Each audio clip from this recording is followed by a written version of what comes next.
You heard about Florida Man, you follow him on Instagram. What's up, you legends? CJ Hobgood here at the Hobgood team, and you want to move to Florida. You heard about Kelly Slater, no state taxes. You heard Elon Musk and Bezos with SpaceX and Blue Origin playing around out there. What is going on with Florida? I want to move to Florida. Someone show me what's going on. Well, I'm here to do it. I was born in Satellite Beach in 1979. I grew up, lived there my whole life, professional surfer, did about 10 to 20 laps around the world, so I know what makes this place special. I know what makes the Space Coast special, Brevard County, Central Florida, whatever you want to call it. And let's get into it. Let's dive deep. Here we go. Let's go.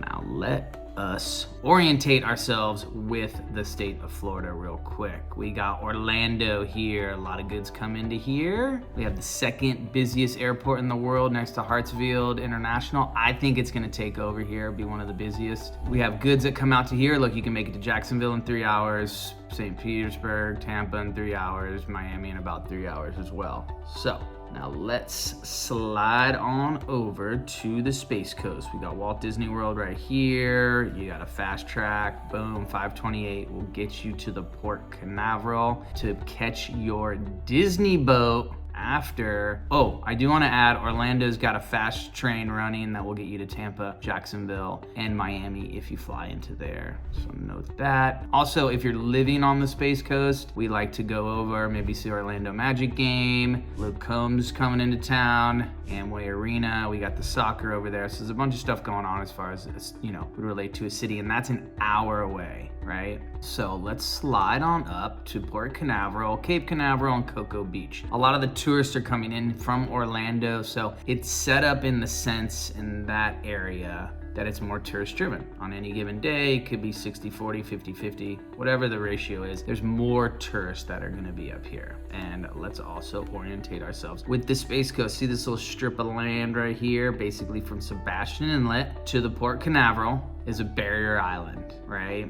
We got the Indian River Lagoon in the middle. That stretches 150 miles all the way down to about Fort Pierce up to Ponce Inlet up there. And another thing I do want to add is we have the Melbourne International Airport right here. That'll get you to Miami, that'll get you up to Atlanta. You can get anywhere from there, obviously. And then the bridges. Let's just talk about these bridges. I think if you made it this far, this is the good stuff right here. We got a bridge, we got a bridge, we got a bridge, we got a bridge. That's 5 bridges in this span. And then if you look at these 3 bridges right here in a very short span, you got proper bridges. These aren't drawbridges. These are massive bridges. You can get your sailboat underneath, no worries. And when the storms come, a hurricane comes, you need to evacuate. Let's say it's spring break, everyone's coming over to, you know, put on their bathing suit and hang out on the beach. You got 3 bridges, so you were able to mitigate this traffic, right? So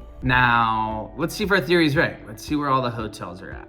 Where do you think they're gonna be? Probably gonna be in the more tourist areas, maybe? Bango! Let's go. Yes, so up in Cocoa Beach, Port Canaveral, Cape Canaveral, we have a lot of hotels up there. We also have a little tourist pocket here where there's hotels because, as mentioned before, we have the O'Galley Bridge and the Melbourne Bridge. So let's click off of those. And another thing I want to note for Cocoa Beach, if you're thinking about that area, we have Lori Wilson is a good sort of barometer to orientate yourself. So, you know, that would say that's central Cocoa Beach. Excuse me, some people say Minuteman. But as we go south of Lori Wilson Park, we're gonna get into more of community driven, you know, mom and pop stores, you know, kind of from the 4th Street filling station south, it gets less touristy. And then as we go south here, we got tables, but Patrick Air Force Base, right? That kind of splits us up between Cocoa Beach and Satellite Beach. I will admit,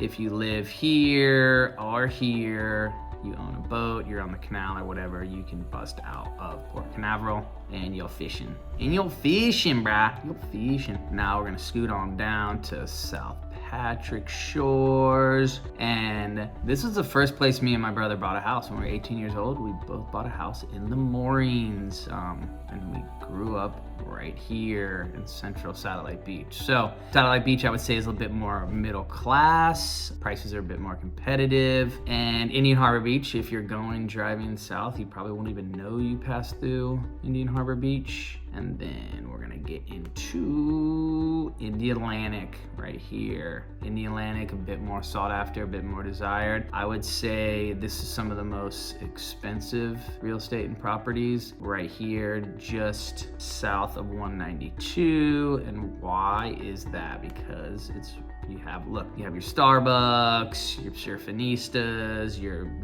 places to eat. And then over these two bridges, we have downtown Melbourne, Chart House. We got a full brewery, Hell and Blazes. What else do we got here? There's the full strip. You can eat, right? We got downtown O'Galley as well. Most of the downtown areas are on the other side of these bridges here. And then back to Indy Atlantic, which makes this appealing, is if you want to bust down to Melbourne Beach, Sebastian, a bit quieter down here. And I will admit, this is where it slows up a little bit, right? We got two restaurants. We got, you'll see a 7-Eleven, but you won't see any McDonald's. You won't see Taco Bell's. You won't see none of that business. A bit cruisier, grab your coffee. You can see the river and the ocean in some spots. Cool little zone. And then Sebastian Inlet, and that's literally what makes it a barrier island. On Steel, we're getting close. Spandy House, super fun fishing. Waves are fun, and yeah. So does that orientate you with the Space Coast? We got Palm Bay. Remember I was talking about a big area with no bridges? That zone right there. And then we got Melbourne, West Melbourne, 95. That's gonna get you all the way up and down the East Coast, 95 south. So, hope you enjoyed this video. Hopefully it wasn't too painstakingly. And hopefully that orientated you with the Space Coast. If you need any information, there's about 800 ways you can find me. We got Instagram, LinkedIn, Calendries, my phone number's on the website. Have a great day, and we're stoked you're here, and see you soon.